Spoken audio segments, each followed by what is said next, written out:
షాబాద్ హత్యల ఘటనపై కొనసాగుతున్న దర్యాప్తు. నిందితుడు రాజ్ కుమార్ కోసం గాలిస్తున్న పోలీసులు. ఆచూకీ తెలిపితే 2 లక్షల బహుమతి ప్రకటన. తిరుమలలో వెలుగులోకి మరో సైబర్ మోసం.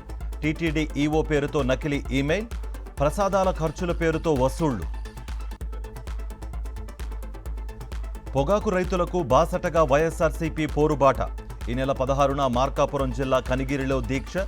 పొగాకు రైతులకు అన్యాయం జరుగుతోందన్న నారాయణ యాదవ్. అద్దంకి నియోజకవర్గంలో అన్నదాతల ఆవేదన.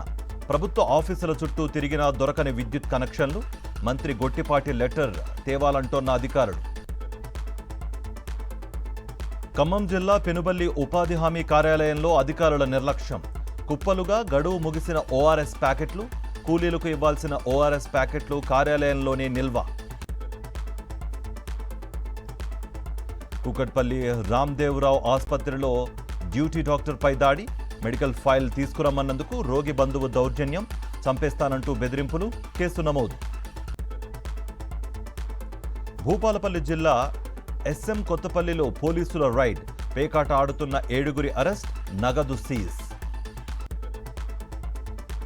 తిరుమలలో కొనసాగుతున్న భక్తుల రద్దీ. అన్ని కంపార్ట్మెంట్లు నిండి క్యూ లైన్లో వేచి ఉన్న భక్తులు. శ్రీవారి సర్వదర్శనానికి 24 గంటల సమయం. టీఎంసీలో ముదిరిన వర్గపోరు. మమతా బెనర్జీకి రితబ్రత బెనర్జీ వర్గం సవాల్. అసలైన పార్టీ మాదే అంటూ రితబ్రత వర్గం ప్రకటన. మైసూర్ మహారాజా కాలేజ్ గ్రౌండ్స్లో గాయని ఎస్ జానకి పార్థివ దేహం. సాయంత్రం 4 గంటల వరకు అనుమతి. అనంతరం అంత్యక్రియలు. కేరళంలోని కన్నూరు జిల్లాలో ఘోర రోడ్డు ప్రమాదం. అదుపు తప్పి చెట్టును ఢీకొట్టిన కారు. 4 మృతి, మరొకరికి తీవ్ర గాయాలు. మిడిలీస్ట్లో మళ్లీ పెరిగిన ఉద్రిక్తతలు. ఇరాన్పై అమెరికా వైమానిక దాడులు.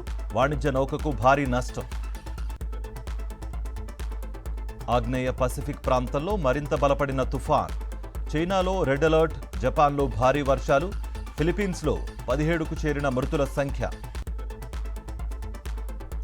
నేడు Wimbledon grand slam tennis tourney final.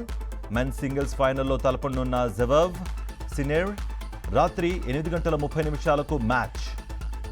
మరిన్ని అప్డేట్స్ కోసం ఛానల్ను సబ్స్క్రైబ్ చేయండి. నోటిఫికేషన్స్ కోసం బెల్ ఐకాన్ పై క్లిక్ చేయండి.